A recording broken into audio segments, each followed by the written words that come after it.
tardes a todos y a todas a esta segunda mesa del Simposio de Filosofía de la Liberación en el marco del Congreso de la Asociación Filosófica de México. El día de hoy, bueno, yo me presento, soy Octavio López. En este momento tengo el orgullo y el lujo de moderar esta segunda mesa de este simposio que lleva por título Herencias de la Modernidad, Colonialidad. En un primer momento, pues bueno, vamos a pasar a la presentación de la ponencia de nuestros tres ponentes y le cedo la palabra a María Cristina Ríos Espinosa con su ponencia titulada Biopolíticas colonialistas en las naguas de la Nueva España en el siglo XVI. Adelante, compañera. Muchísimas gracias a todas y a todos. Agradezco la invitación a nuestra Asociación Filosófica de la Liberación. Y bueno, yo, para que me conozcan, soy Cristina Ríos, soy investigadora de tiempo completo en la Universidad del Claustro de Sor Juana. Y bueno, les voy a platicar de biopolíticas colonialistas de las nahuas en la Nueva España y voy a compartirles esta presentación para que ustedes puedan seguirme en la presentación. Permítanme un segundo. Gracias. El título de mi ponencia es Biopolíticas colonialistas en las nahuas de la Nueva España en el siglo XVI. Comentarles que la metodología de análisis está basada en los textos de Michel Foucault acerca de la biopolítica, pero en este caso acerca del colonialismo. Y voy a explicar lo que significan estas concepciones primero, para después dar paso al objeto de estudio. Mi objeto de estudio son las mujeres nahuas de la Nueva España de principios del siglo XVI que están retratadas en el Códice Florentino, que después se convierte en la Historia General de las Cosas de la Nueva España de Bernardino Sahagún. En particular, me interesa del libro 10, el capítulo 15, que habla sobre las malas mujeres. Comienzo. Bueno, pues me he dado cuenta de que existe una biopolítica colonialista que fue ejercida sobre la población femenina indoamericana en el siglo XVI. La categoría de la biopolítica, siguiendo a Michel Foucault en El nacimiento de la biopolítica, significa la introducción de una práctica gubernamental en donde los sujetos aparecen como una población que el gobierno debe manejar. Por otra parte, colonialismo significa un sistema político y económico impuesto por un orden imperial sobre una población conquistada y colonizada. Es un ejercicio de dominación. Y bueno, yo lo encuentro en la implantación del poder patriarcal sobre la vida de las mujeres en los virreinatos americanos. En particular, en el adoctrinamiento, que fueron prácticas de control de la espiritualidad, en una producción de subjetividad femenina. Y estos testimonios los tomé de la Historia General de las Cosas de la Nueva España, que previamente fue el Códice Florentino, que después dio lugar a esta historia, del fraile franciscano Bernardino Sahagún. Decirles también algo que es muy importante, que Bernardino Sahagún lo que intentaba hacer en estas tierras era un combate contra la idolatría, es decir, contra el demonio. Muy bien. Existieron desde mi investigación 4 tipos de políticas de control. Unas políticas de multiplicación de las indias a través de la nutrición, la higiene, la reproducción sexual, la indumentaria, el manejo del cuerpo, el peinado y el matrimonio. Y otra que son las políticas económicas coloniales para la explotación humanitaria del trabajo de las mujeres en una división según sexo y casta. Por otro lado, una política para el cultivo de la vida espiritual que he llamado neumopolítica o biopolítica neumática. Y en cuarto lugar, una política educativa, que son los saberes colonizados y su reproducción en los estamentos sociales. Podemos incluir dentro de estas a la educación estética a través del teatro, la literatura y las hagiografías, que son, bueno, biografías de santas, eso es una hagiografía, como modelos de vida ética y ejemplar. Bueno, algo que es muy importante comentarles es que la moralidad cristiana fue diferente a la moralidad de las nahuas, pero esto no quiere decir que las nahuas no tuvieran un tipo de moralidad y que no se educara a las mujeres dentro del mundo, por ejemplo, mexica, dentro de cierta conducta. Sí, y eran muy rígidos también. Ambos tipos de racionalidad buscaban el control de los apetitos y las pasiones como una vía de acceso al mérito moral, pero con enfoques diferentes. Por el lado de los franciscanos, es una racionalidad para evitar la tentación, en donde buscaban superar la tentación, evitar el mal y expiar los pecados.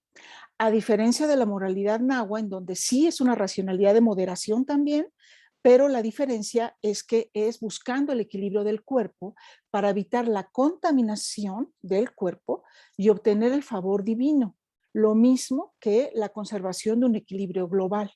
Es decir, sí hay una racionalidad de moderación, pero no con los tintes de pecado que se tenía entre los cristianos franciscanos, en donde se buscaba la perfección para eso. Y bueno, dentro de la moralidad nahua, la vida en la tierra tiene ciertos tipos de compensaciones divinas que deben gustarse con moderación, es decir, el placer está permitido, pero sin exceso. El exceso sexual también en la moralidad nahua era expresada como una vida placentera.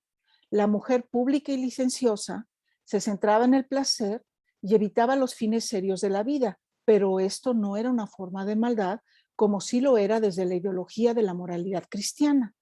Algo que es muy importante que les cuente es que, por ejemplo, la mujer pública, que sí existía esta práctica en el mundo mexica, era considerada la alegre, así le llamaban, ¿no? La aguayanime, que estaba asociada también a la ritualidad, porque en otros códices, que no es el códice florentino, también la alegre aparece como una mujer que antes de que el sacrificado sea sacrificado a favor del nacimiento del sol, a favor de Izcalli, la fiesta de Izcalli, este sacrificado era complacido por una mujer, ¿no? Y está expresado en los códices, ¿no? Bueno, según los informantes de Sagún, los gobernantes nahuas les decían a sus hijas lo siguiente: la tierra no es un buen lugar, no es un lugar de felicidad ni un lugar de contentamiento. Se dice que la tierra es solamente un lugar de felicidad cansada, un lugar de felicidad dolorosa.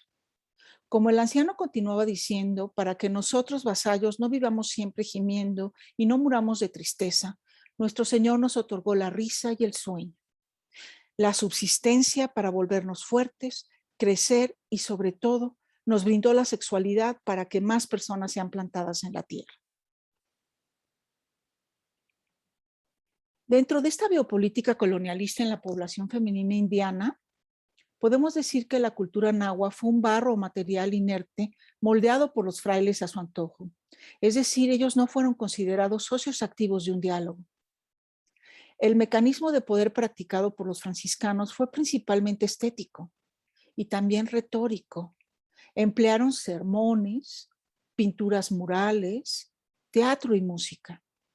La finalidad era producir una reacción emotiva para convencer. Y bueno, desde Michel Foucault, el cristianismo encontró el medio de instaurar un tipo de poder que controlaba a los individuos a través de la sexualidad, concebida como algo de lo que hay que desconfiar, algo que introducía en el individuo la posibilidad de la tentación y la posibilidad de la caída. De manera tal que sí se logró una instauración de poder sobre la subjetividad femenina y esto posibilitó la construcción de un discurso sobre los tipos y esquemas de comportamiento válidos. En la historia general de las cosas de la Nueva España, Bernardino de Sahagún clasificó a las mujeres como morales e inmorales a partir de 4 criterios de corte económico utilitarista y estético. Son estos 4. En primer lugar, la indumentaria. Segundo, el arreglo personal. El tercero, la sexualidad. Y en cuarto lugar, la organización del trabajo y los oficios. En el libro 10 de este libro, Sahagún dedica 3 capítulos enteros al comportamiento adecuado e inadecuado de las mujeres. En el capítulo 13 nos encontramos que habla de las mujeres nobles. En el 14, de las condiciones y oficios de las mujeres bajas. Y en el 15, que es en particular el que a mí me interesa, es de las muchas maneras de las malas mujeres. Este capítulo hace 4 clasificaciones poblacionales de exclusión y censura hacia las mujeres nahuas. En primer lugar, las mujeres públicas, la mujer adúltera, la hermafrodita y la alcahueta. Una cita de Bernardino II acerca de la mujer pública. Dice, la puta es mujer pública, anda vendiendo su cuerpo, comienza desde moza y no lo deja siendo vieja, y anda como borracha y perdida, muy lujuriosa, sucia y sinvergüenza, habladora y muy viciosa en el acto carnal. Se pone colores o aceites en el rostro, tiñe los dientes y suelta los cabellos para más hermosura. Y después andarse pavoneando como mala mujer, desvergonzada, y andar mascando chicle para limpiar los dientes, callejera, anda riéndose, habla a los hombres guiñando el ojo, llama con la mano, escoge al que mejor le parece, querer que le paguen bien, andar alcahueteando las otras para otros y andar vendiendo otras mujeres. Aquí algunas imágenes. Bueno, con la mujer pública reprueba la exteriorización del cuerpo femenino, su conducta vanidosa y sus movimientos. Se trata de mujeres sin autorrepresión como lo exigía la ascética del cristianismo en la reglamentación y normatividad del cuerpo. En contraste, Sagún instaura un modelo de virtud femenina para enseñar moderación en las mujeres. La mujer virtuosa tenía que seguir los modelos de virtud que eran Santa Clara y la Virgen María. Dentro de las nahuas, la mujer pública se pinta la cara con color ocre y polvo rojo, así como los dientes con cochinilla, es cierto, pero tenía una función de ritualidad. Dentro de los sacrificios humanos, como les había yo comentado, un poco previo a eso, ellas ofrecían consolación al condenado, pero también las podemos encontrar, en los códices aparece, también en Tlatelolco había un mercadillo en donde las mujeres se ofrecían como mujeres públicas y era considerado, ya después por los franciscanos, no Sagún sino otros, como un mal menor que se debía permitir para que no hubiera violaciones a mujeres, ni molestaran a otras mujeres, y estas mujeres hacían la función de consolación a los hombres para que no hubiera este tipo de delitos, ¿no? Por ejemplo, este es uno.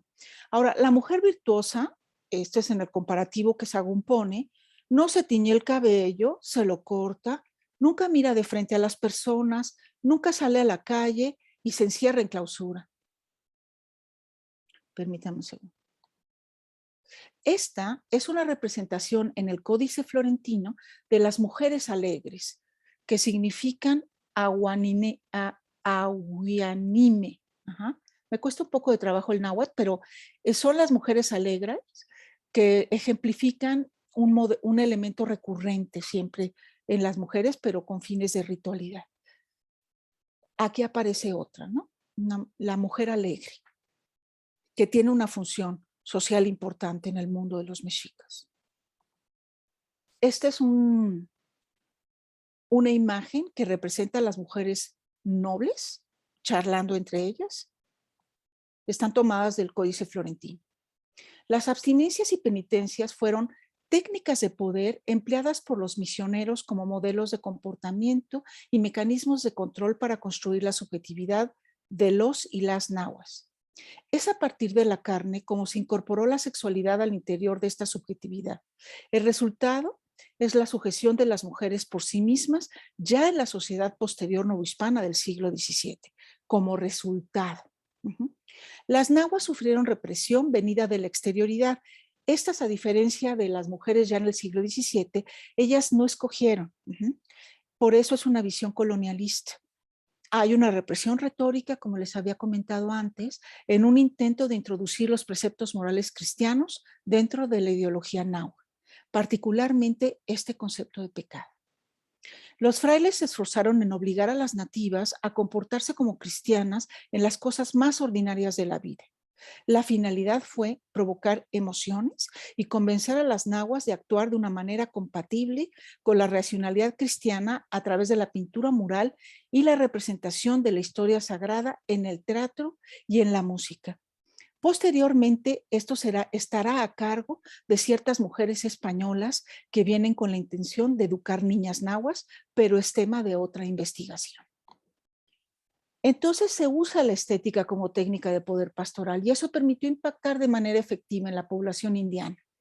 En las mujeres nahuas se hizo mediante los sermones de vidas ejemplares de Santa Clara y la Virgen María. Estos modelos sirvieron para construir el imaginario de la buena mujer. Y aquí una cita de Sagún de lo que es la buena mujer. La mujer noble y de buena ralea es de buena parte y desciende de caballeros. La que es buena sigue las pisadas de sus padres y les imita en virtudes y da buen ejemplo. Es casta, siguiendo lo bueno y evitando lo malo. Es mansa y magnífica. En todo se muestra noble y vive conforme a su genealogía, correspondiendo a su linaje. Es humilde, pacífica y de apacible conversación, y muy agradecida a sus bienhechores y enemiga de vanos lores entre la gente y de ser estimada. Es compasiva y no menosprecia a los pobres, los ama y ayuda. Es elocuente, blanda y sosegada en el hablar, y aunque sea bastarda, es muy vergonzosa y tiene empacho de todo lo malo y es de buenas entrañas y amorosa, grave, temerosa, estimada y muy tenida de todos y reverenciada. La buena mujer entonces produce su subjetividad a partir de la emulación de virtudes, que son 7 en particular: la mansedumbre, la humildad, la vergüenza, la sumisión, el silencio, la sencillez y la prudencia. El orden de las virtudes construyó un discurso o un régimen de verdad, un modelo femenino a imitar, una forma de individualización y de subjetivación. Las mujeres habrían de producir una subjetividad de autovigilancia y de autocensura, y este será el triunfo de la biopolítica de la contrarreforma en la Nueva España, construida como discurso a partir del siglo XVI, aunque logra su autorrepresión femenina hasta el XVII. Aquí algunas otras imágenes tomadas del Códice Florentino, que después se convierte en historia general de las cosas de la Nueva España.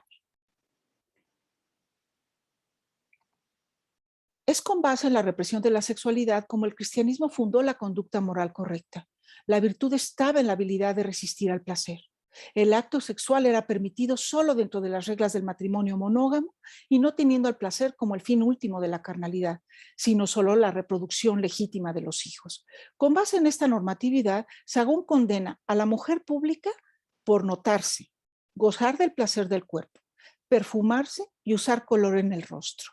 A la adúltera la condena por traicionar a su marido, ser objeto de habladurías y tener hijos fuera del matrimonio. A la alcahueta por encubrir e incitar a hombres y mujeres al pecado a través del arte del buen hablar y convencer, la retórica. La hermafrodita por asemejarse a la mujer sin tener las cualidades de ésta, por producir una mentira y salir de la heteronormatividad.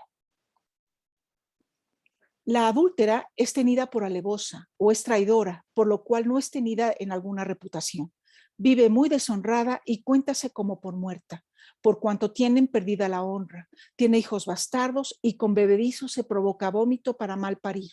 Y por ser tan lujuriosa con todo se echa y hace traición a su marido y engáñale en todo y tráele ciego. Esta es una cita de Sagún en la Historia General. Aquí tenemos el ejemplo en la lámina de arriba del lado izquierdo. Ustedes tienen aquí representada a la alcahueta, a la que convence a otras mujeres para irse con los hombres. Y como ustedes pueden ver, se le representa aconsejada por el demonio y siendo amiga de él. Y aquí la mujer bastarda que tiene hijos bastardos, y luego aquí en la lámina de abajo del lado izquierdo es el lugar a donde va a llevar la alcahueta a las mujeres a acostarse con otros hombres. La mujer hermafrodita, que tiene 2 sexos, a la que tiene natura de hombre y natura de mujer, la cual se llama hermafrodita, es mujer monstruosa, la cual tiene supinos y tiene muchas amigas y criadas, y tiene gentil cuerpo como hombre, anda y habla como varón, y es bellosa. Usa de entre ambas naturas. Suele ser enemiga de los hombres porque usa del sexo masculino. También tomada de la Historia General. En cambio, la alcahueta, cuando usa alcahuetería, es como un diablo y trae forma de él, y es como ojo y oreja de diablo. al fin es como mensajera suya. Esta tal mujer suele pervertir el corazón de otras y las atrae a su voluntad, a lo que ella quiere. Muy retórica en cuanto habla, usando de unas palabras sabrosas para engañar, con las cuales, como unas rosas, anda convidando a las mujeres y así trae con sus palabras dulces a los hombres embobados y embelesados.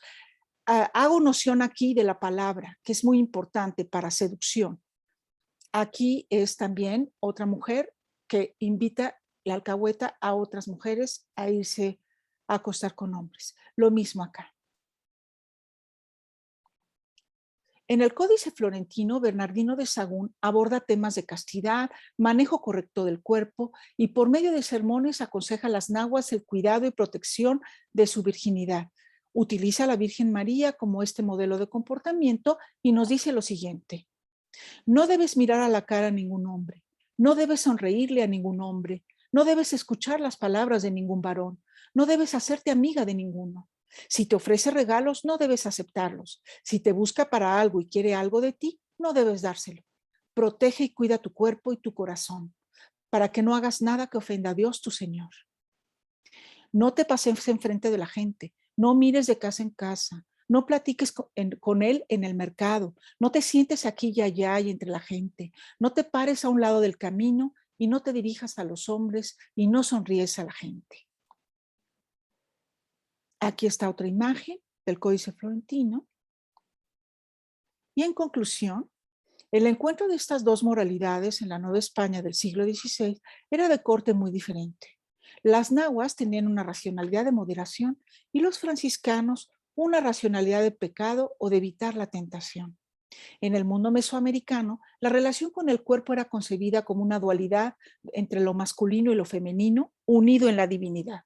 El placer del cuerpo era solo una compensación divina frente a los sufrimientos en esta tierra. Las prácticas sexuales condenadas por Sahagún no correspondían a las formas de valorar el cuerpo en la racionalidad moral de las nahuas. Era incomprensible para la forma de simbolización de la población femenina indígena, pues el cuerpo no tenía un carácter degradado frente al espíritu y no estaba separado de su relación con la naturaleza. En esta biopolítica colonialista sobre la corporalidad femenina, se convierte en un mecanismo de control simbólico a través de la retórica, los sermones y los tratados espirituales. Gracias por escuchar. Muchísimas gracias, compañera Cristina Ríos. Vamos ahora a dar la palabra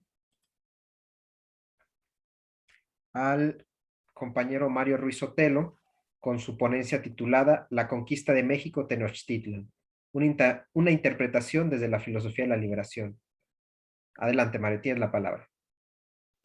Muchas gracias, Octavio, y muchas gracias a la Asociación de Filosofía y Liberación, a la Asociación Filosófica de México, al profesor Enrique Dussel, al compañero Enrique Telles, por haber participado de la organización de este evento que, bueno, pues al fin, después de una gran espera, hoy podemos llevar a cabo. Y bueno, pues vamos a hablar de un tema que nos ha ocupado en México de manera particularmente importante, ¿no? La conmemoración de los 500 años de la caída de México Tenochtitlan, ¿no? Que es un tema que ha venido trabajando la filosofía de la liberación, pues al menos desde 1992, cuando se comienza a fundamentar la idea de que es justamente este proceso del descubrimiento de América, que la tradición eurocéntrica de la historia llamó así por mucho tiempo, lo que nos da el punto de quiebre para entender el inicio de la modernidad. Y lo que después el giro de colonial entendió como la relación entre modernidad, colonialidad, como dos caras de una moneda, de un proceso que debe analizarse conjuntamente. Bueno, entonces analicemos este proceso. Me voy a permitir compartir pantalla. Entonces, bueno, hablemos pues. ¿Se ve la presentación? Espero que sí. Bueno. Sí. Permítanme. Bien, gracias. Pues la conquista de México Tenochtitlan conquista entre comillas, por las razones que explicaré posteriormente, una interpretación desde la filosofía de la liberación de Enrique Dussel. Bueno, entonces, bueno, hablaremos de los siguientes temas, las capitulaciones de Santa Fe, que me parece que ahí encontramos el paso, el tránsito de la cristiandad a la modernidad. La cristiandad, que recordemos, se trata de, no del cristianismo, sino de la ideología que tomaba el cristianismo como un ingrediente político para la construcción del Imperio Romano, desde lo que en la historia eurocéntrica se llama la Edad Media, ¿no? Los inicios de la Edad Media, hasta la modernidad. O más bien el tránsito de la cristiandad, de esa justificación a la modernidad a partir de 1492. El pensamiento político de Hernán Cortés también lo trataremos, y este tema que se ha ponderado mucho en este año, las alianzas de los españoles con los pueblos mesoamericanos. El último tema es la crítica de la conquista y las conclusiones. Bueno, entonces, recordemos este texto de las capitulaciones de Santa Fe, que como sabemos, pues es aquel, digamos, contrato en el que los reyes católicos le otorgan una potestad a Cristóbal Colón para apoderarse, para explotar los territorios que encontrara a su paso, para establecer la ruta comercial con los pueblos de Oriente, los pueblos que eran más desarrollados que los europeos, que de hecho pues estaban en la periferia del mundo musulmán y del mundo de lo que ellos llamaban los pueblos orientales. Y entonces dice este documento, vuestras altezas hacen al dicho don Cristóbal su visorrey y gobernador general en todas las dichas tierras firmes e islas que como dicho es él, descubriere o ganare en los dichos mares. Y además que de todas y cualesquiera mercaderías, siquiera perlas, piedras preciosas, oro, plata, especería y otras cualesquiera cosas y mercaderías de cualquier especie, nombre y manera que sean, que se compraren, tocaren y hallaren, ganaren y hubieran dentro de los límites del dicho almirantazgo, que desde ahora vuestras altezas hacen merced al dicho don Cristóbal y quieren que haya y lleve para sí la decena parte de todo ello. Un contrato en el que ciertamente con este espíritu en el que se pretenden legitimar, justificar la invasión hacia pueblos no cristianos, estos, digamos, jerarcas de la cristiandad se sienten en la potestad de, sin tomar en cuenta a las poblaciones invadidas, imponer un gobernante que en realidad es un invasor, Cristóbal Colón, ¿no? Bueno, y además, como ahí mismo se señala en este documento, el establecer una colonia de explotación, ¿sí? O sea, la extracción de recursos naturales. Y aquí también se está infiriendo pues, el establecimiento de eso, de una colonia de explotación, de someter a la población que trabajará para el representante del rey y para el gobierno de ultramar.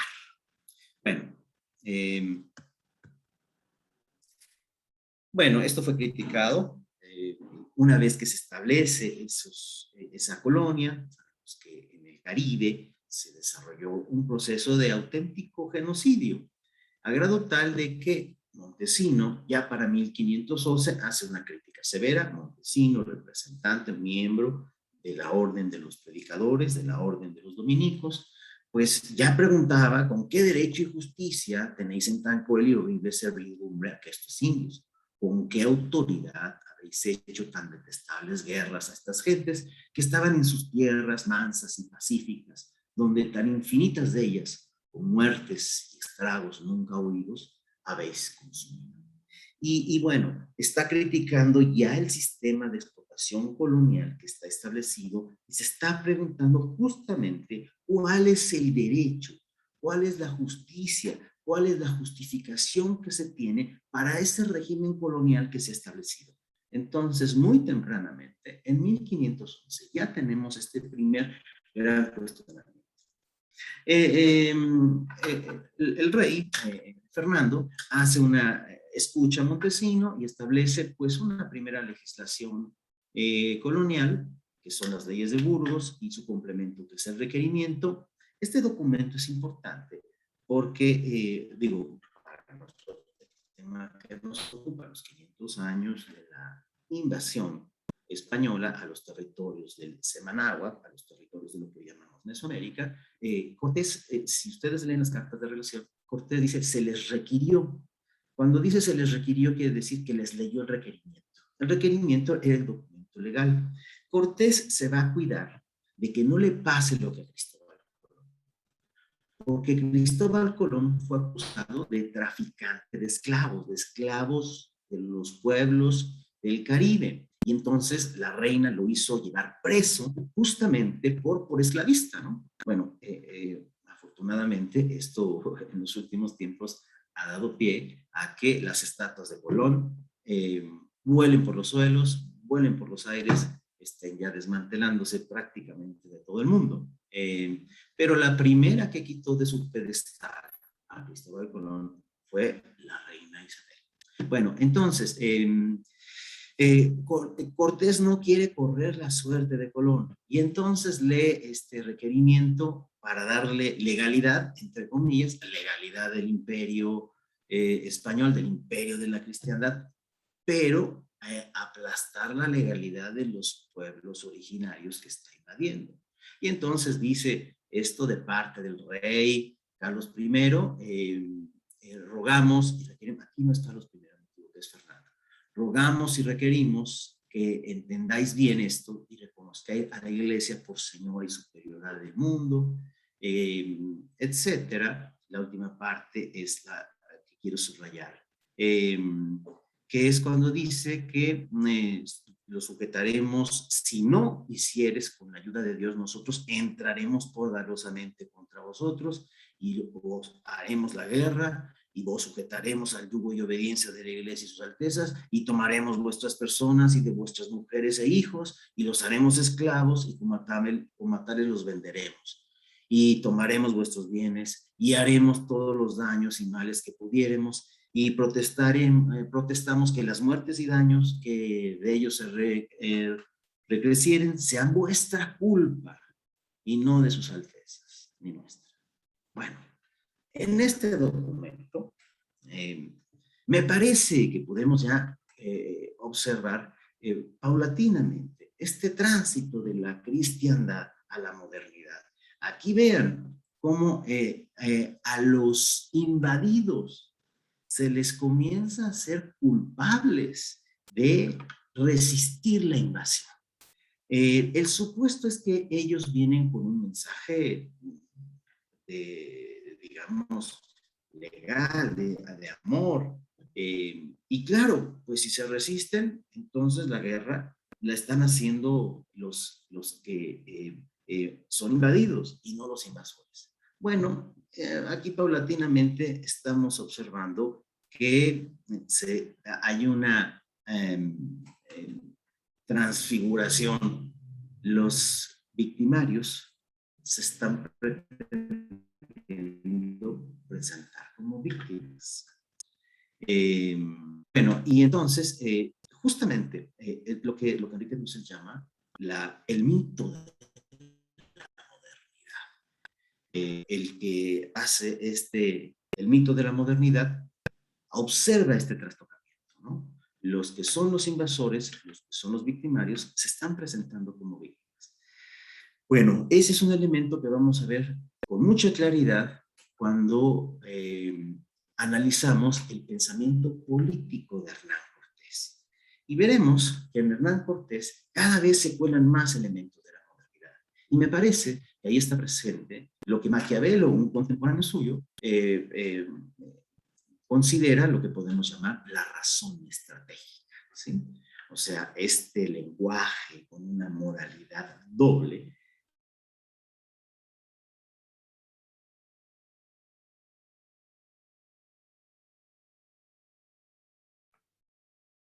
Creo que te trabaste, Mario. época. No es que Maquiavelo se haya interesado para... ¿Ya me destrabé? Sí. Ok, es que es el internet, perdón.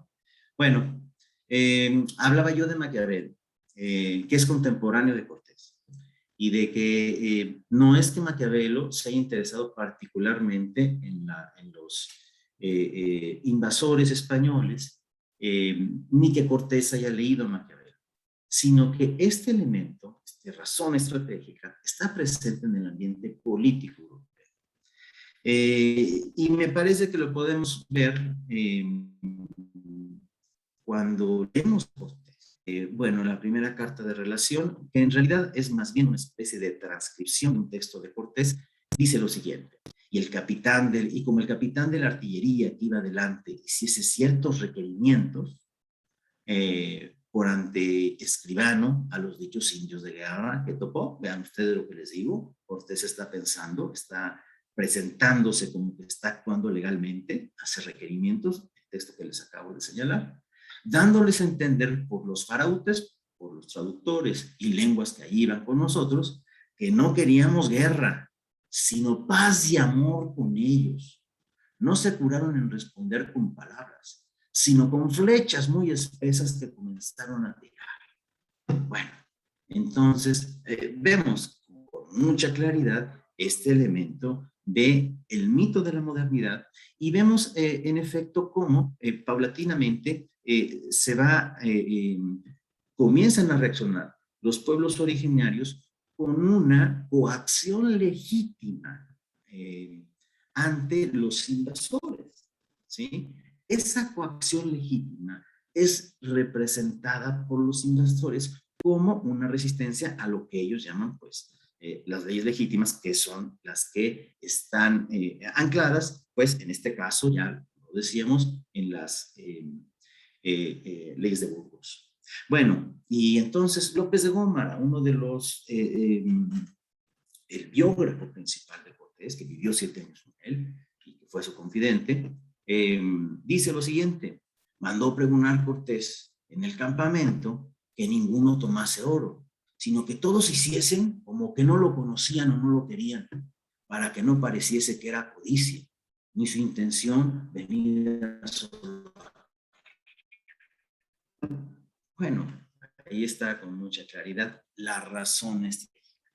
Cortés sabía que exhibir que su objetivo era el apoderarse del oro, era, digamos, la violentación de los principios que estaban establecidos en las leyes de Burgos. Y entonces hace como que no lo quiere, pero en realidad eso es lo que quiere.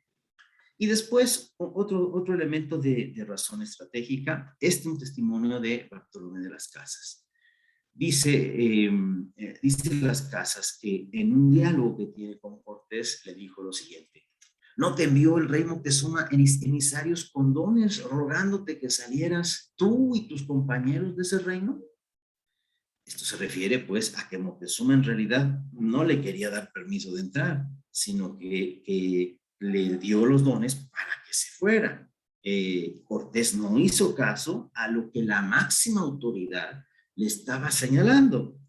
Hernán Cortés respondió riendo a carcajadas: así fue, en verdad, y más de 30 veces. Y comenta Las Casas: he aquí como en sus propias palabras le convencí públicamente de ser un mentiroso.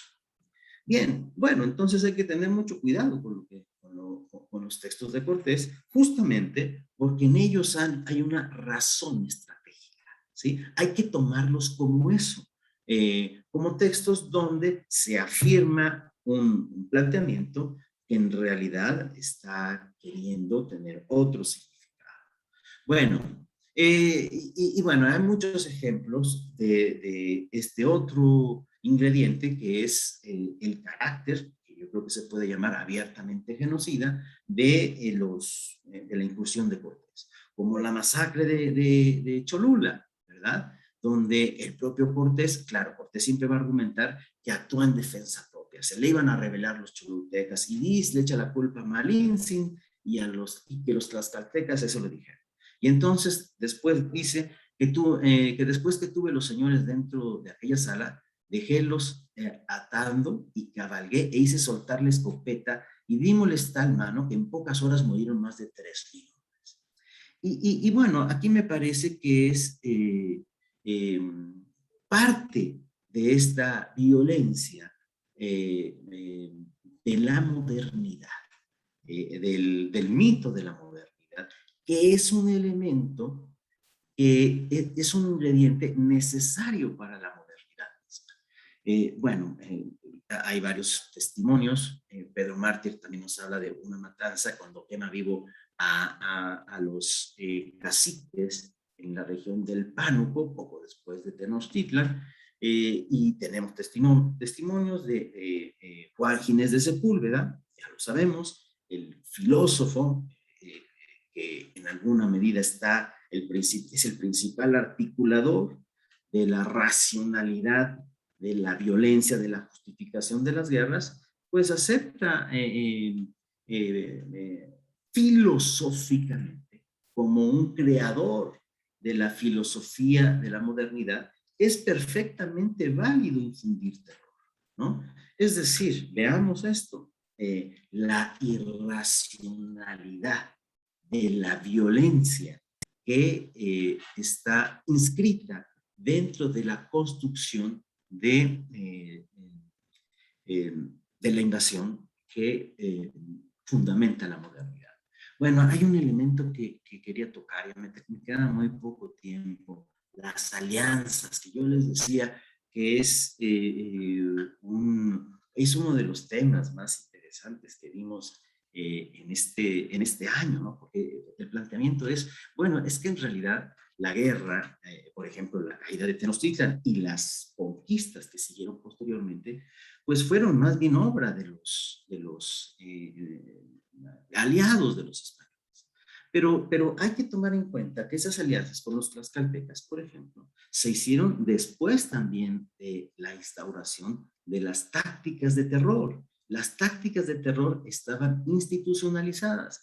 Entonces, bueno, Cortés mismo confiesa que quemó 10 pueblos tlaxcaltecas, confiesa que le cortó la mano a 50 guerreros de Jicotencatl que según él los estaban espiando. Y claro, todas estas tácticas de terror, indudablemente que debieron influir para el establecimiento de estas alianzas. Es un ingrediente que me parece que debemos tomar en cuenta. Es decir, estas alianzas no se dieron como producto de una discusión, de una comunidad de comunicación plena, sino con este ingrediente que los españoles habían practicado perfectamente desde su etapa en el Caribe, pues donde ya habían establecido la colonia de lo que llamaron Isla Española y la colonia de Haití.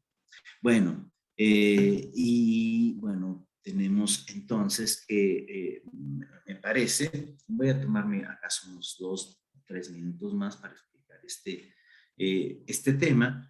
Los españoles hablan de indios africanos, y digamos que algunos historiadores contemporáneos les llaman indios conquistadores, y los ponen como coautores de la conquista de Tenochtitlan y de toda la formación, todas las conquistas que sucedieron, particularmente en los siguientes 20 años. Y es un hecho innegable que los tlaxcaltecas y los texcocanos, por ejemplo, aportaron miles de soldados y que en efecto los ejércitos que comanda Cortés y otros invasores, el propio Alvarado, estaban formados por los pueblos mesoamericanos que habían sido antes ya, digamos, sometidos. Ahí, bueno, yo señalo que me parece que aquí podemos añadir a la explicación de que se trata, o uno de los elementos que nos puede ayudar a entender estas alianzas son, el que ya dije, las tácticas terroristas y consecuentemente esto que Gruszynski llama la colonización del imaginario. Paulatinamente, en efecto, estos pueblos fueron aceptando la potestad de los españoles, la primacía de los españoles, la idea bélica que traían los españoles, aunque en efecto eran minoría. Y bueno, aquí les presento, por ejemplo, el lienzo de Tlaxcala, que fue, digamos que dibujado, redactado, podemos decir, en los años 50, alrededor de 30 años después de la conquista de Tenochtitlan. Ya para entonces hay varias conquistas, invasiones a los diferentes pueblos, y los tlaxcaltecas dibujan ahí el escudo de la Casa de los Habsburgo y el escudo también de los tlaxcaltecas, y su aceptación del cristianismo y la aceptación de la potestad de los pues de la casa gobernante española, a quien están aceptando finalmente también como gobernante. Y aquí me parece que podemos señalar que un ingrediente en estas alianzas, ¿no? Que es este que señala, ¿no? La colonización del imaginario bélico, la colonización del imaginario político, la ruptura de esa cosmovisión mesoamericana, de su planteamiento político, y bueno, llamémosle así, en efecto, una modernización, una aceptación del discurso moderno por parte de estos pueblos. Bueno, me voy a ir a las conclusiones, ¿no? La llamada conquista de México-Tenochtitlan fue en realidad una invasión, es decir, una guerra injusta. La diferencia entre conquista e invasión es que la conquista tiene en el siglo XVI el significado de guerra justa. Y en ese mismo siglo XVI, la idea de invasión tiene una guerra injusta. ¿Por qué una guerra injusta? Por las razones que he dado. Los pueblos no dieron autorización y aquellos que finalmente terminaron aliados fue producto de estas tácticas de una irracionalidad violenta. Entonces se convirtió en una guerra de despojo y propia de los orígenes de la modernidad. Paralelamente se estableció un modelo económico sobre la base del despojo y explotación de los pueblos originarios, donde se daría una división racial del trabajo, que ya tenemos perfilada desde, desde el texto de Santa Fe, ¿no? De las capitulaciones de Santa Fe. Los pueblos originarios no se unieron a los invasores, aun cuando tenían justas causas para rebelarse, es decir, a los invasores en este caso, para rebelarse contra los mexicas, pero terminaron aceptando la lógica impuesta por el proceso de colonización de los aliados, ¿sí? Es decir, se aliaron finalmente sucumbiendo a este proceso de colonización al que he señalado, debido a que invasión, colonización, modernización forman parte de un proceso simultáneo. Es decir, no es que a la conquista siguió la colonización. No, la conquista, la invasión, traen aparejados simultáneamente el proceso de colonización, porque ese proceso de colonización es un ingrediente necesario para la modernización. Entonces, me parece que con estos elementos podemos tener una interpretación de la caída de México-Tenochtitlan dentro de la construcción del mundo moderno. Bueno, pues muchas gracias por su atención. Muchísimas gracias, Mario, por esta ponencia que nos compartes. Y procedemos a darle la palabra al último ponente, que es nuestro compañero Daniel Yarmolinsky, y con su ponencia titulada La voz de la mujer en clave de colonial, la leyenda de la Maldonada. Adelante, Daniel.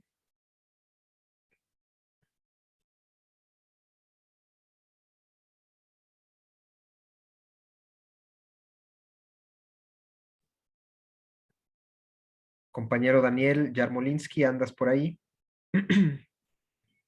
Sí, perdón. Perfecto, adelante. En principio, muchas gracias a la Asociación de Filosofía de la Liberación, a la Asociación de Filosofía de México y por supuesto al doctor Dussel. Bueno, originariamente y desde la perspectiva histórica, la línea de este trabajo fue el intento de brindar una aportación al contenido teórico y desde una perspectiva decolonial a la literatura de género, partiendo del estudio de un periódico anarcocomunista publicado en Buenos Aires, lugar donde me sitúo, y que fue llamado La Voz de la Mujer, y que tuvo 10 ejemplares en el año 1896, y que fue editado por una colectiva de mujeres como Virginia Volten, Teresa Marchisio y Josefa Martínez, entre otras. Sin embargo, este trabajo inicial me llevó como conclusión a realizar una praxis de liberación que trataré de explicar en un momento. La mujer en la América originaria, tiene mucho más lugar, como todos sabemos, que en la hispánica conquistadora. Y aunque hay una gran dependencia,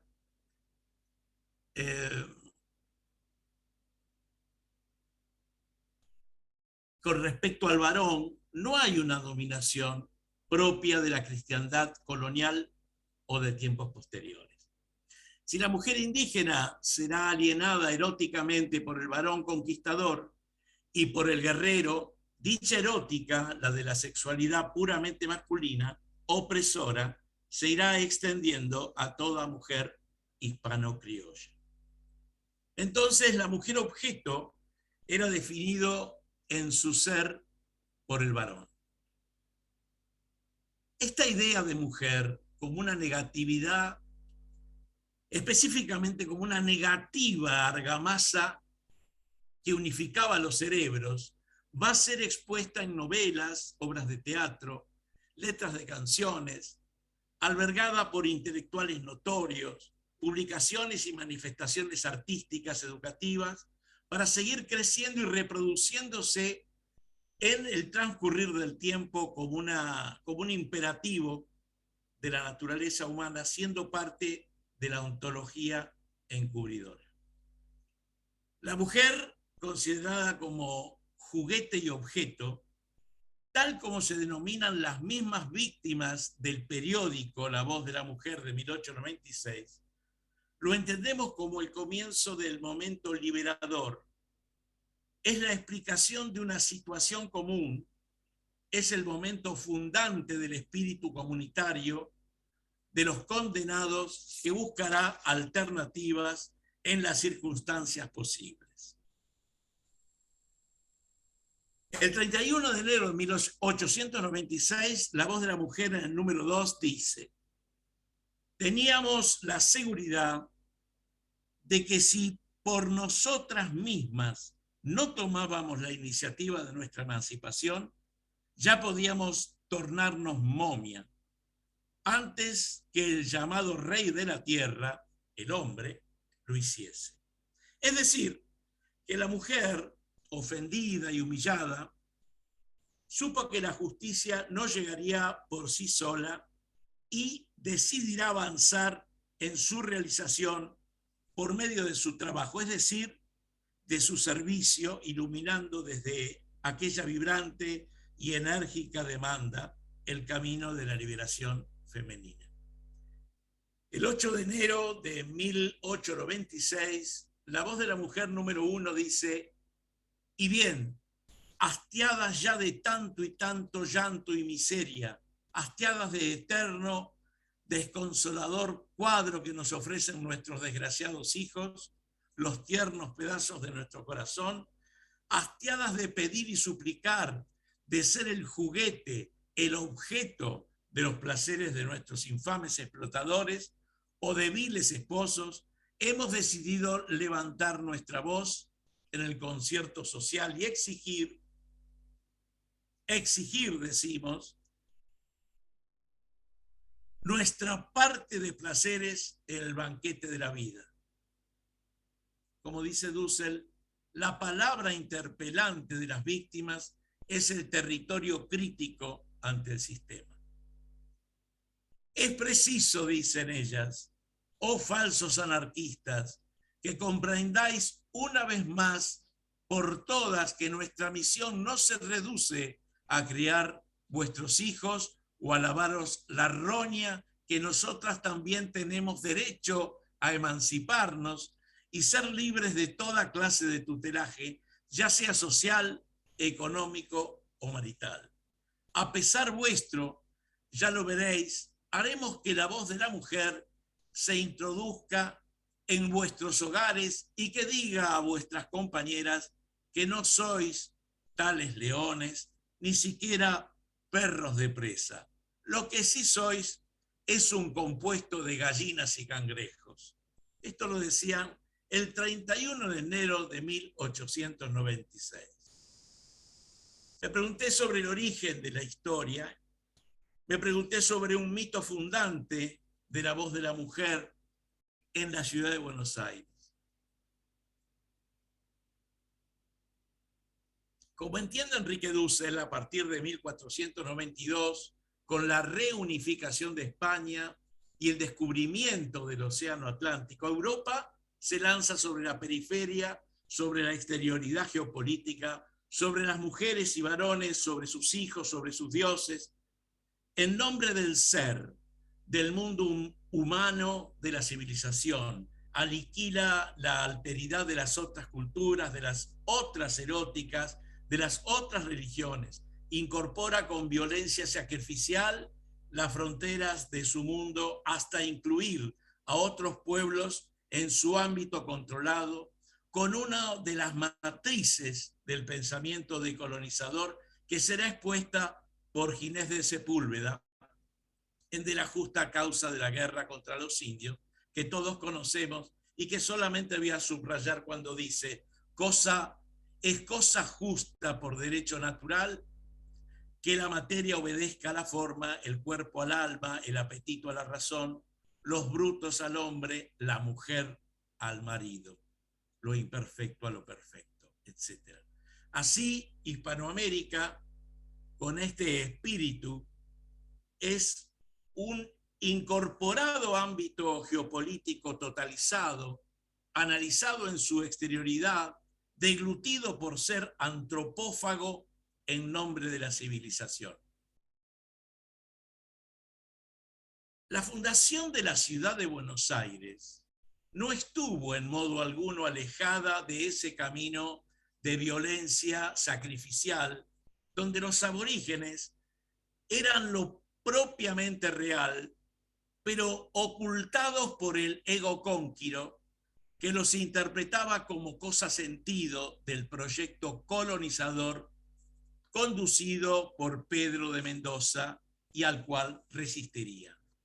Desde una antigua leyenda de la ciudad de Buenos Aires, que nos habla de sus orígenes como tierra invadida, se hace oír también la voz de la mujer.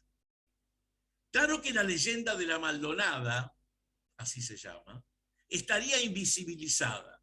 Era como un eco lejano, una rareza que no podía caber en el intersticio de ninguna clase o escuela, para ser crítica y por ser protagonizada por una mujer subsumida, quien iba a rebelarse ante un sistema injusto.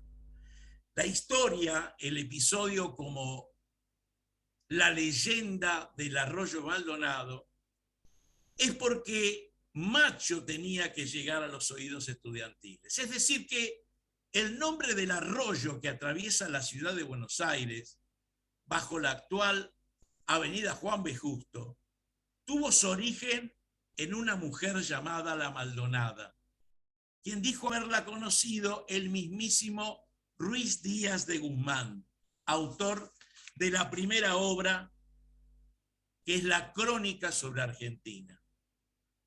La Maldonada sería condenada por haber cuestionado el sistema pleno en hambruna, consecuencia de los combates contra los habitantes originarios de estas tierras y también por haberse atrevido a convivir con ellos, los salvajes indígenas. Cuenta la leyenda que esta mujer, en su huida de la ciudad, fundada por Pedro de Mendoza, andando por la llanura, se detuvo en una lomada donde había agua. Allí ayudó a parir una leona, así la llamaban ellos, era una puma. Y días después, unos indios la encontraron durmiendo junto a la puma y a sus cachorritos.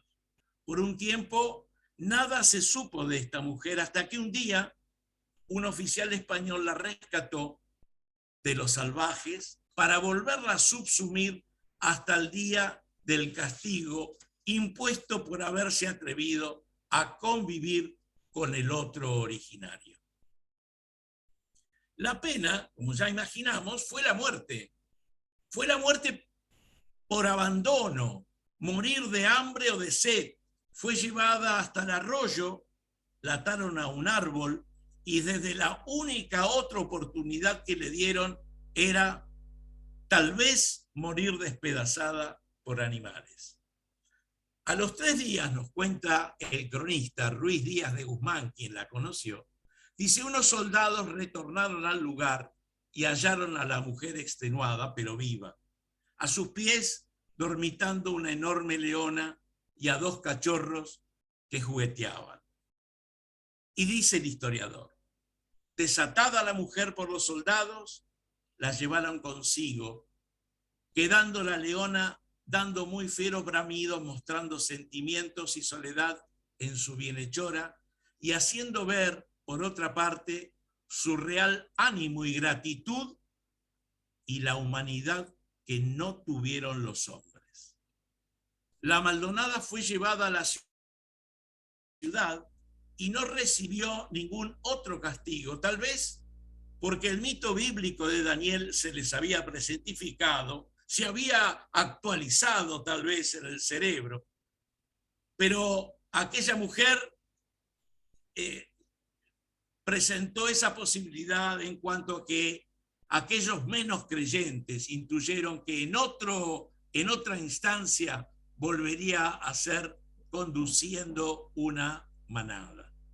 En esta leyenda, la Maldonada claramente sale del sistema de muerte, de hambre y de miseria que había impuesto el ego conqueror de Pedro de Mendoza, que intentaba fundar en Buenos Aires otra sucursal en la extensa geografía del encubrimiento del otro.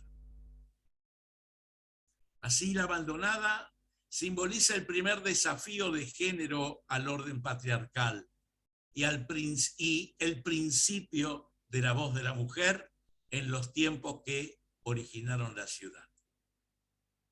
Como conclusión, la praxis de liberación.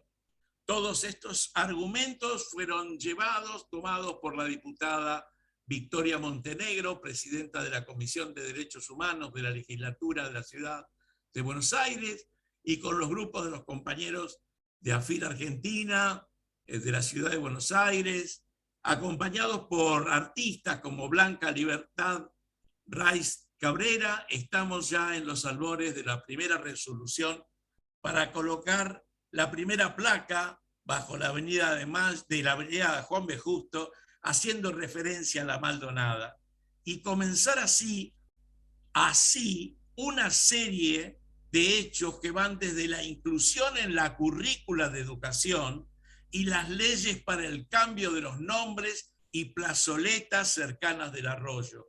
Y con las 2/3 partes del quórum, que esperemos lograr, trabajar para que, partiendo de este mito fundante, el arroyo lleve el nombre de la Maldonada como un acto que la resignifique y dé lugar a una justicia cultural en clave de colonial, porque con la Maldonada comenzó en Buenos Aires la voz de la mujer. Muchas gracias. Muchísimas gracias, compañero Daniel, por esta ponencia tan sugerente que ahora nos compartes, ¿no? Creo que estamos a buen tiempo. Por ahí, bueno, viene el chat que nos mandan saludos desde Colombia. Edson Bateca, creo que es su nombre. Sí, Edson Bateca Belmen. Saludos desde Colombia y bueno, desde México respondemos al saludo. Y bueno, también en este momento hay oportunidad ahora de vertir algunas dudas, de conversar algunos tipos de, de inquietudes que pudieran haber presentado. Si quieren presentarlas aquí por el chat o si quieren levanten la mano y vamos dando la palabra. Sugiero que sean bloques quizás de 3 preguntas y para que los ponentes y la ponente puedan responder. No sé si alguien quisiera comentar o cuestionar algo de lo que se ha compartido en esta mesa.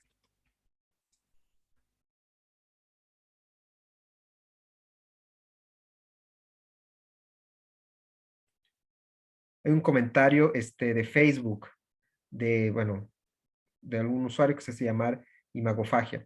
Hola, gracias por compartir sus excelentes ponencias. Los procedimientos legalistas de guerra europeos del siglo XVI quieren ser vistos por sectores conservadores como la prueba de que, comillas, la conquista fue lo mejor que le pudo pasar a los indios subhumanos. Cierro comillas. Pregunta para el doctor Mario Ruiz Sotelo.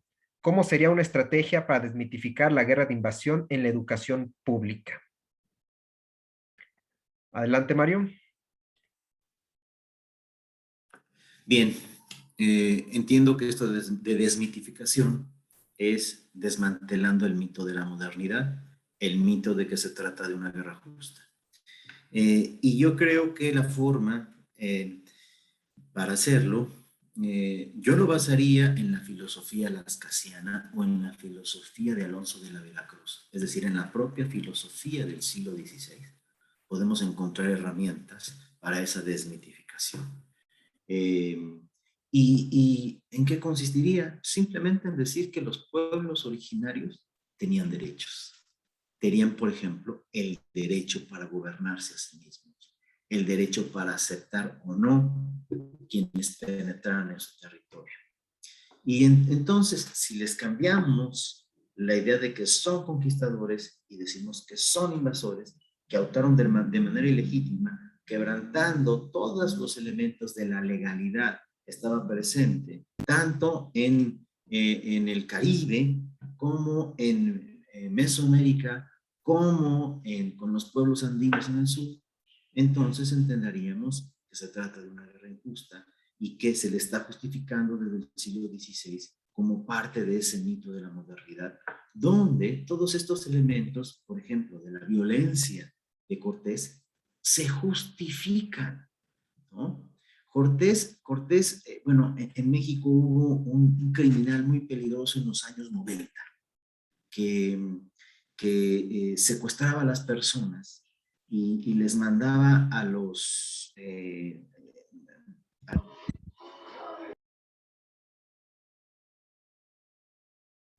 Creo que te cortaste, Mario. Creo que estaba contando de la historia del mochaorejas, ¿no? De quien estaba secuestrado, mochaorejas. Bueno, Hernán Cortés es el mochamanos. ¿Eh? ¿Eh? Sí, te habías cortado justo cuando ibas a mencionar el nombre de Arismendi. Cuestiones del internet. El mochaorejas, ¿no?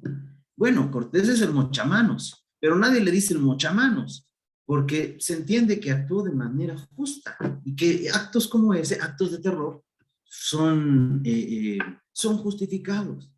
Y es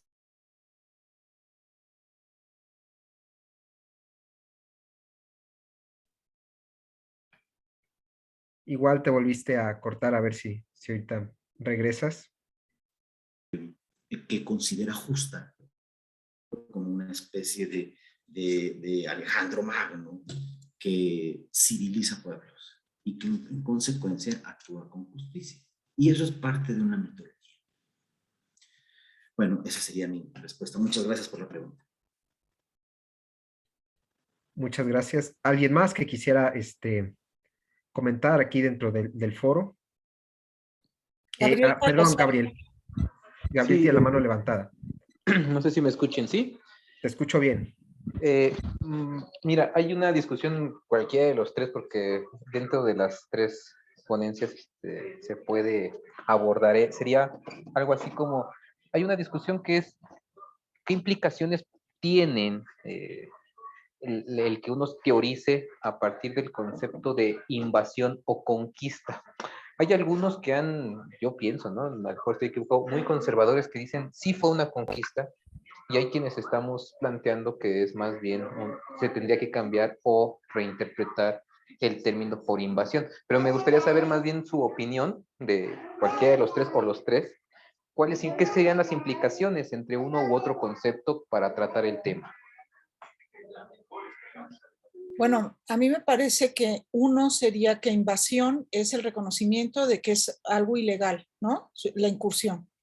Y conquista sería algo que está legitimado desde lo que los españoles consideraban guerra justa. Pero si se trata de desmitificar la historia, yo les diría, desde el punto de vista de mis objetos de estudio, que la mujer no fue cosificada y convertida en objeto a partir de la conquista o invasión, o invasión, o a partir de la colonización, sino que más bien ya era considerado objeto desde, por ejemplo, el mundo mexica, ¿no? Porque, bueno, pues nosotros sabemos que las ofrecían como tributos y también como pago, y que una cosa muy importante es que la mujer trabajaba y el hombre mexica le pagaba, los nobles les pagaban a las mujeres con sexo, o sea, al revés, ¿no? La mujer trabajaba y el hombre le pagaba con sexo. Y eso está en varios códices también. Y lo que es importante es ver que también, digamos, si los franciscanos tienen una forma de colonizar los imaginarios de estas mujeres y clasificarlas y todo esto, pero también decirles que también la moral náhuatl sobre las mujeres, las niñas mexicas era muy fuerte. También llegan mujeres españolas a apoyar con la evangelización de estas niñas nahuas, fundando colegios. Fundaron 3 colegios, uno en Texcoco, otro en Huejotzingo y otro en la Ciudad de México. Y las de Texcoco, al menos las beatas, que así les llamaban, lograron evitar el secuestro de varias niñas. Algunas fueron secuestradas, fueron enviadas por los encomenderos a los indios, a algunos indios, algún encomendero mandó a que estas niñas fueran secuestradas de los colegios para la cuestión sexual, ¿no? Pero también ya entre el mundo tlaxcalteca, mexica, huejotzinga, la mujer era forma de tributo y de explotación laboral también. Gracias. Gracias, compañera. Si el compañero Daniel también quiere reaccionar a lo que ha vertido aquí Gabriel. Sí, evidentemente me parece que es muy claro lo que le ocurre a la Maldonada por el solo hecho de estar con el otro originario, ¿no? Y me parece que esta mujer que estudié, que es una mujer moderna, que es la mujer eh, de, la, de la voz de la mujer, es la que se organiza y también padece ese patriarcalismo a fuego y le advierte permanentemente a los hombres que son sus compañeros, que son quienes van a criticar la actitud, porque realmente ellas llegan a una conclusión que es cuando la voz de la mujer como periódico llegue a tu compañera, va a tomar conciencia. Y eso es imperdonable. Es imperdonable para el machismo. Y es muy claro la postura de ellas respecto a que lo llaman falsos anarquistas. Los primeros enemigos que tienen este grupo de mujeres, como tantas otras, son los mismos compañeros que llaman falsos anarquistas y en otro momento los llaman falsos comunistas. Eso. Gracias. No sé si Mario también quiera responder a lo que Gabriela ha cuestionado. Bueno, creo que en parte ya había yo contestado un poco con la respuesta anterior, simplemente lo subrayo. En efecto, siguiendo la lógica argumentativa de la filosofía crítica del siglo XVI, que la filosofía de la liberación toma como fuente de inspiración fundacional el primer antidiscurso crítico de la modernidad. El planteamiento de considerar que los pueblos originarios tenían derechos y que fueron violentados esos derechos, fueron encubiertos por esta lógica destructiva, la irracionalidad del discurso de la modernidad. Ese planteamiento es suficiente para que califiquemos esa conquista, más llamada conquista, en realidad invasión y despojo, como eso, como lo que hemos señalado, una guerra injusta, como lo señalaban en el siglo XVI, Veracruz y las casas, guerra injusta, guerra ilegítima. La modernidad se funda mediante guerras ilegítimas, guerras de despojo. Ese me parece que es un planteamiento que no podemos olvidar cuando hablamos de la modernidad.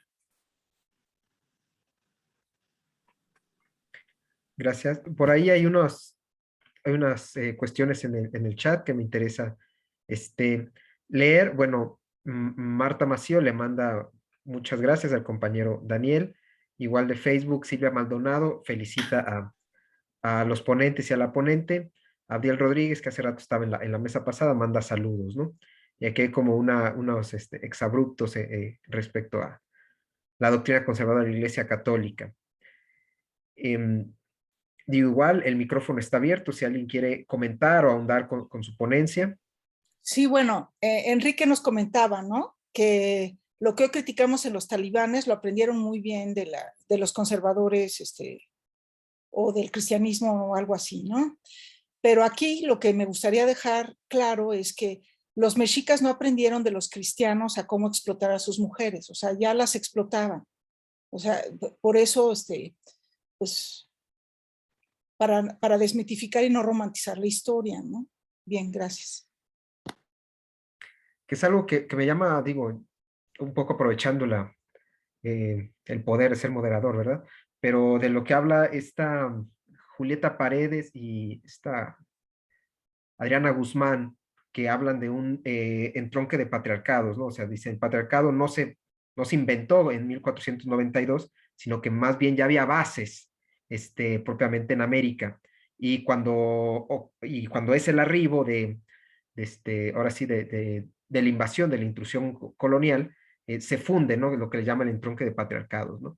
Y ahí sí no recuerdo si son ellas dos o en El tejido de la rebeldía, creo que se llama el libro, o si más bien es Silvia Rivera Cusicanqui, ahí se me están cruzando los cables, que mencionan que, bueno, sí, en ambos lados del Atlántico había patriarcados, pero pues se llega a considerar que al menos hablando del caso andino, no del caso mesoamericano, pero que en el caso andino, a pesar de todo, las mujeres sí tenían mayor participación posible dentro del ámbito religioso o inclusive militar o de gobiernos, como un poco tratando de comparar cuál era peor.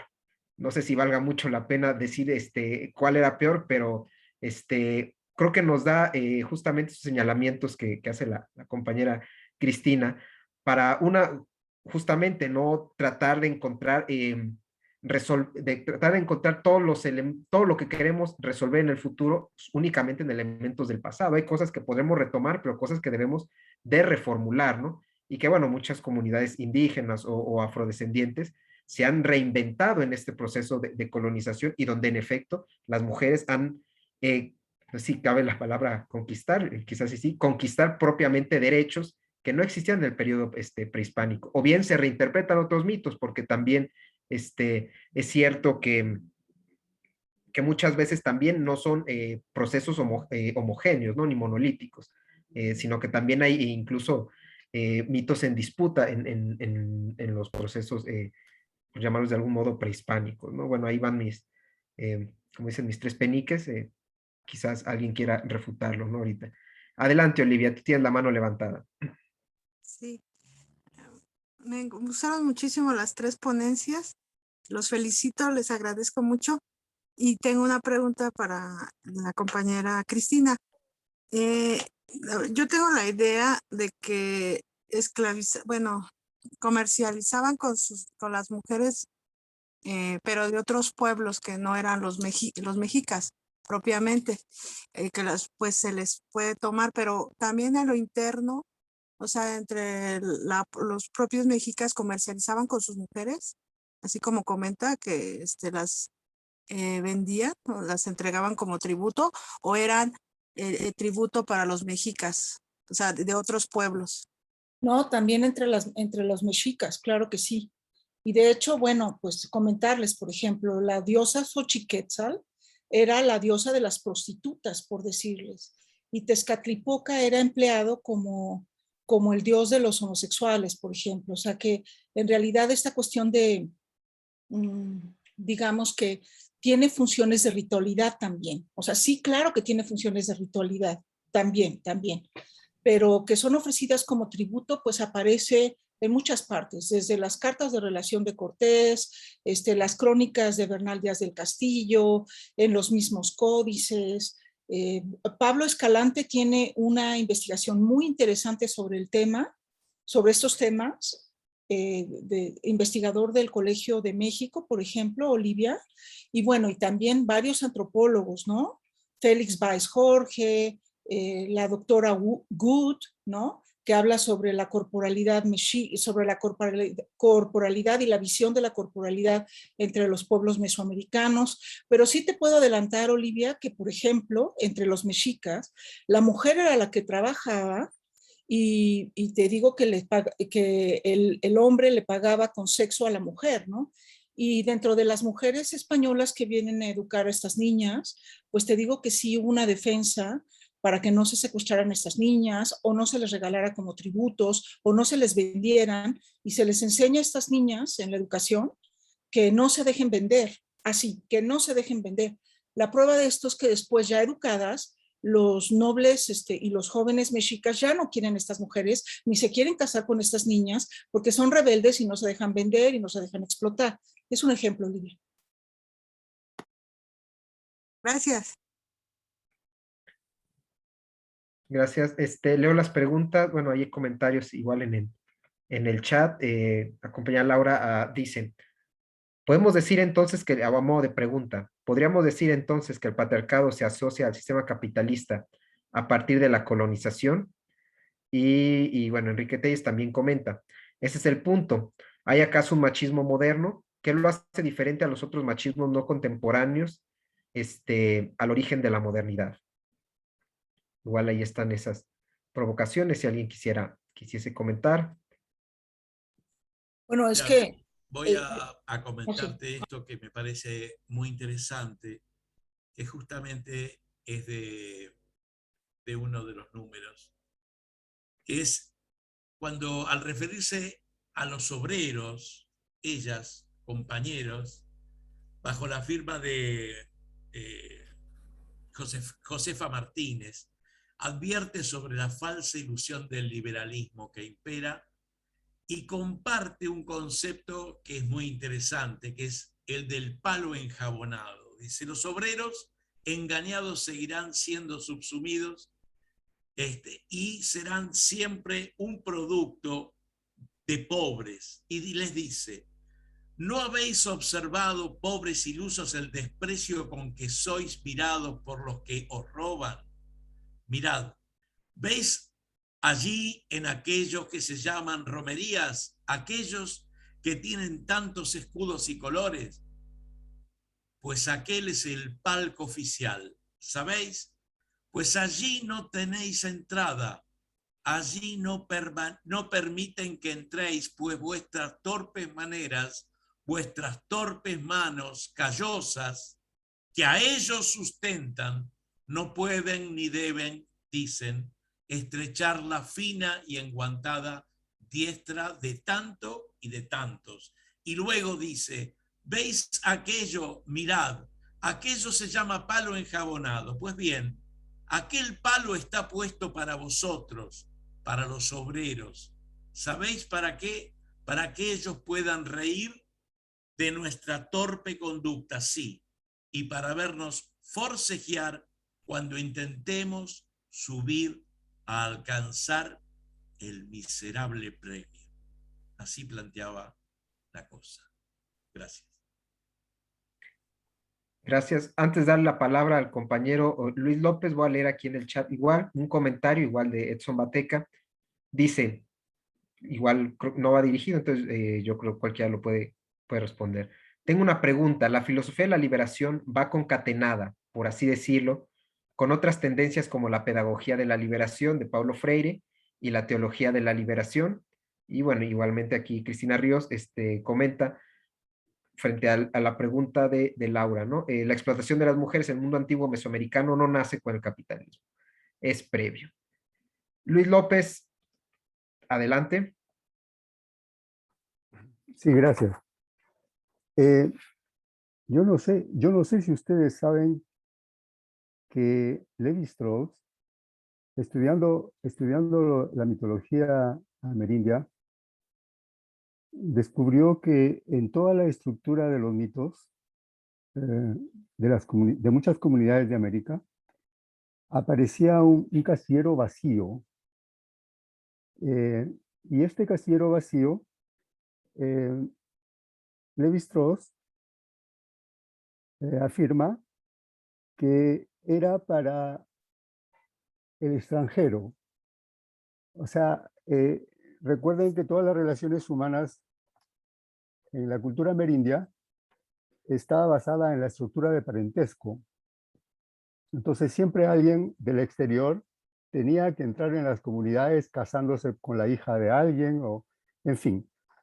Entonces se ha hecho la pregunta de que si es necesario, si es posible ver la invasión de América desde esos estructuras que ustedes de alguna u otra manera han señalado.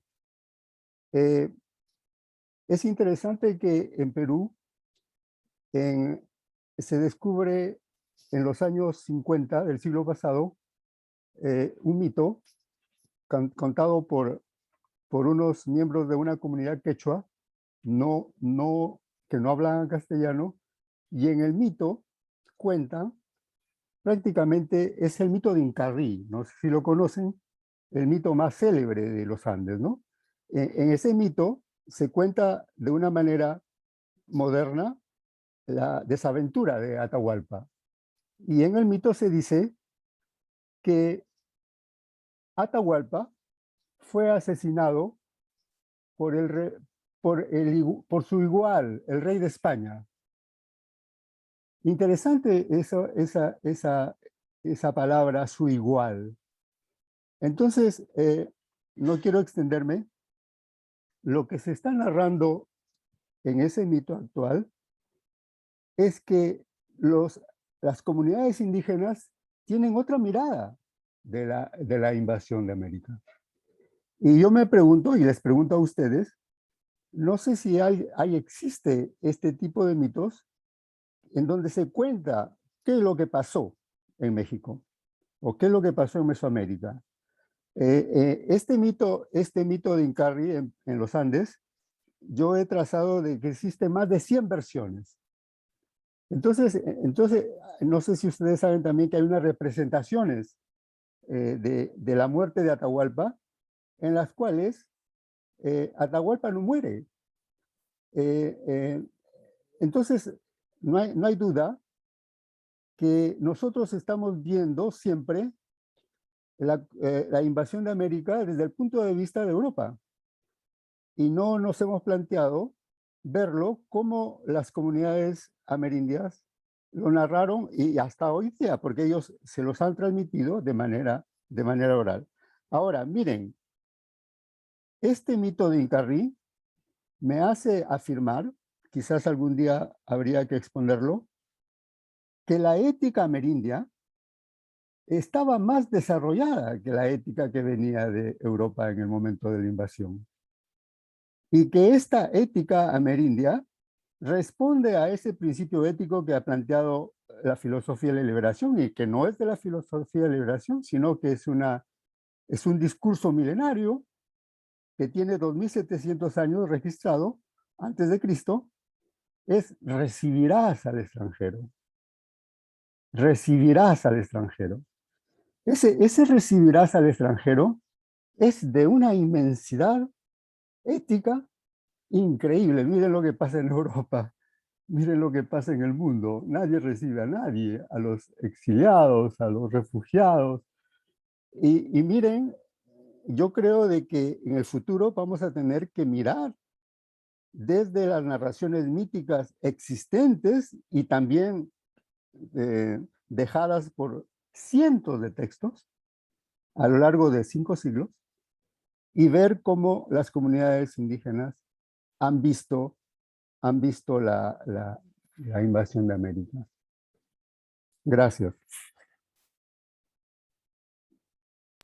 Bueno, mitos hay muchos, ¿eh? Muchísimos. Aquí hay que revisar los códices, que de hecho ya los códices son libros coloniales en realidad, ¿no?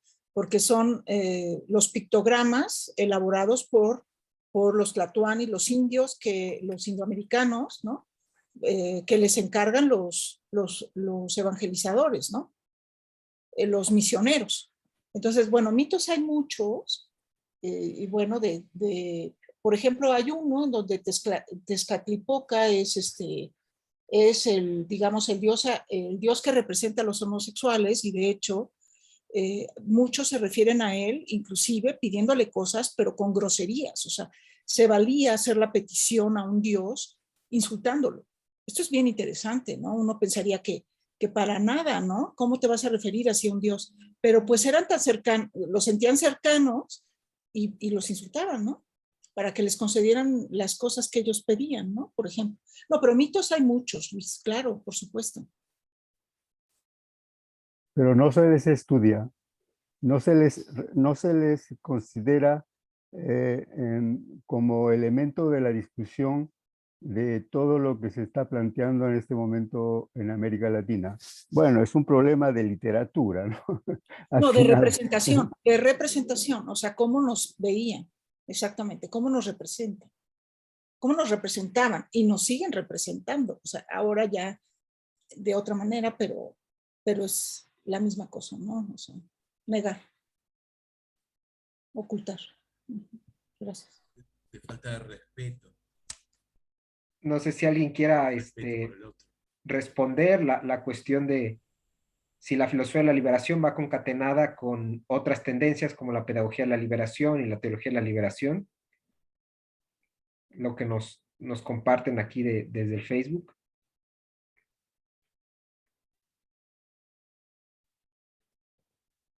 Bueno, si quieres, digo, pues por supuesto, ¿no? La pedagogía del oprimido de Freire, pues hay una relación fraterna, ¿no? La filosofía de la liberación se ha nutrido en diferentes momentos de la pedagogía de Freire y lo mismo de la teología de la liberación, ¿no? De hecho, la teología de la liberación es construida inmediatamente antes que la filosofía de la liberación, ¿no? Entonces es parte de ese ambiente muy propio de los años 60, donde se desarrolla este principio de liberación, porque claro, tenemos los movimientos de liberación nacional justamente en la época de la posguerra, ¿no? Y en ese sentido, por supuesto que son muy importantes para la filosofía de la liberación. Yo diría que son indispensables. Gracias, Mario. Yo añadiría quizás un poco, hay una entrevista, ahorita no recuerdo el nombre, ¿no? Donde le hacen a Horacio Ceruti justamente esta pregunta: ¿qué relación hay de la teología con la filosofía de la liberación? Y bueno, que hasta donde él se considera ateo, él reconoce, ¿no? Muchos aportes que desde las teologías de la liberación se retomaron al menos en un primer momento, para la filosofía, ¿no? E inclusive un poco, no contradiciendo, sino más bien complementando, creo que a Joel el que estaba respondiendo respecto a la mesa previa, respecto a la distinción del giro de colonial con la filosofía de la liberación, y que a veces a Dussel se le pretende tachar como simplemente como un teólogo. Bueno, evidentemente no es solo un teólogo, sin embargo, sí tiene trabajos que son más de índole teológica y que son grandes aportes también para la teología de la liberación, ¿no? Un error sería, en cambio, como lo hace Carlos Antonio Aguirre Rojas, simplemente tacharlo de teólogo, pseudomarxista, que no tiene conocimiento del Marx actual, ¿no? Eso sí es un grave error, pero bueno, sí tiene también su parte teológica, incluso si ven los libros en su página de internet, ahí están acomodados por filosofía y también por otro apartado de teología, ¿no? Adelante, Olivia. Sí, Cristina, una última pregunta. En tu investigación, a lo largo de tu investigación, ¿has encontrado algún grupo originario que les haya dado un buen trato a las mujeres? Pues mira, te voy a decir que no es exhaustivo, es decir, yo me he centrado en el mundo mexica, entre las nahuas y demás. Entonces, para poder contestar tu pregunta, tendría yo que investigar más. Sí, por eso decía que si a lo largo de tu investigación tú te has encontrado con algún grupo, grupo, un pueblo originario que tenga indicios de buen trato hacia sus mujeres. Pues no he encontrado hasta ahora. Sí, gracias. Gracias, Olivia.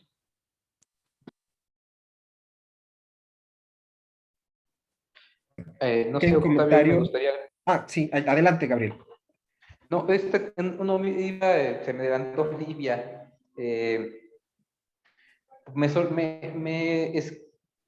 O sea, estoy de acuerdo en lo que plantea la profesora, por supuesto. Sin embargo, pareciera ser que si bien hay machismo no moderno, es decir, antes del capitalismo, en diferentes culturas, no solamente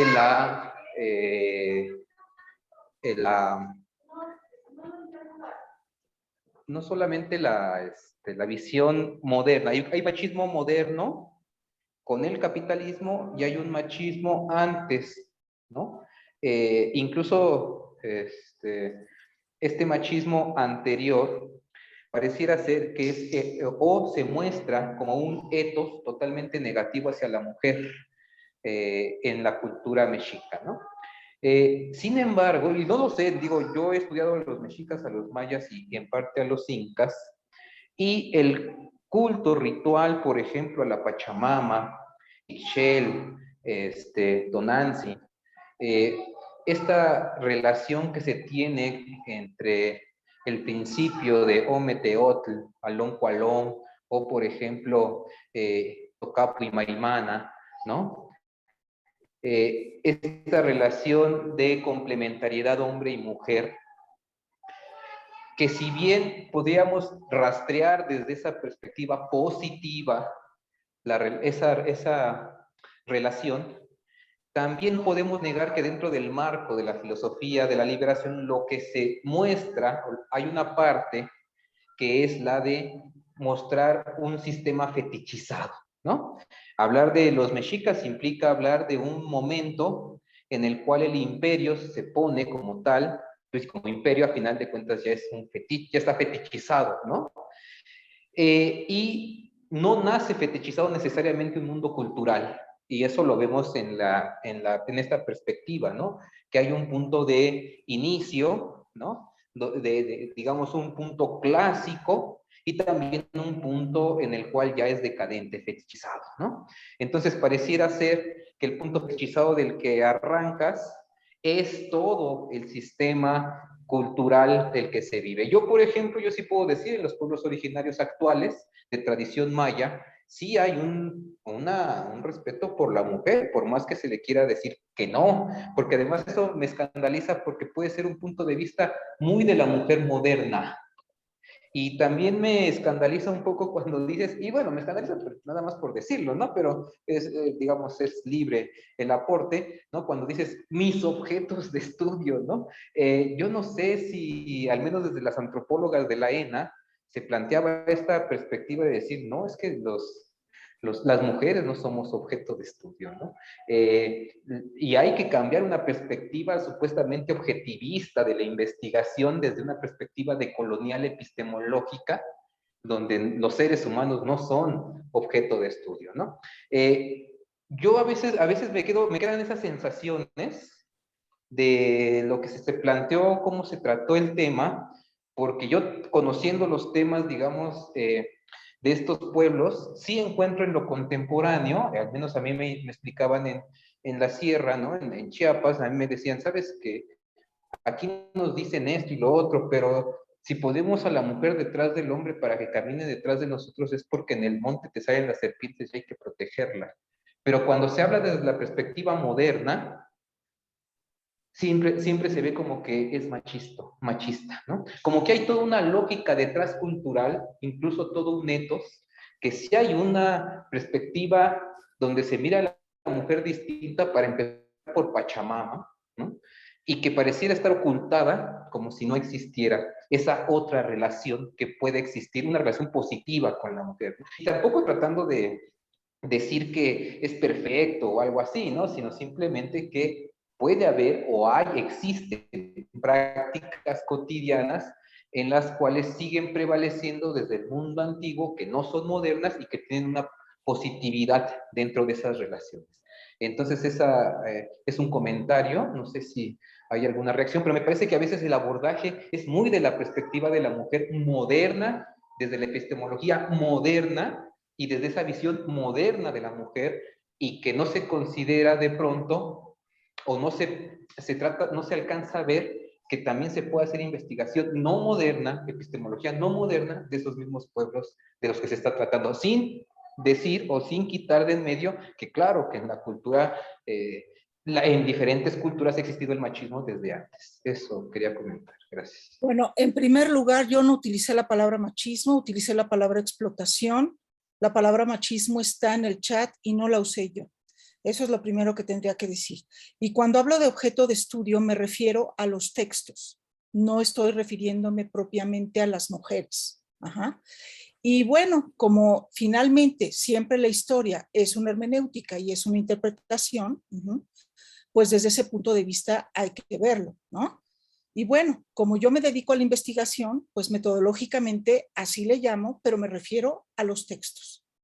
Y bueno, pues nada más, es decir, y si lo queremos ver en una visión moderna, pues habría que preguntarles a ellas, ¿verdad?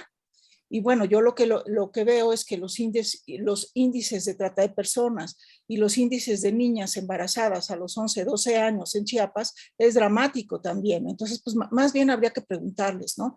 Y hacer estudios de campo, ¿no? Eso sería.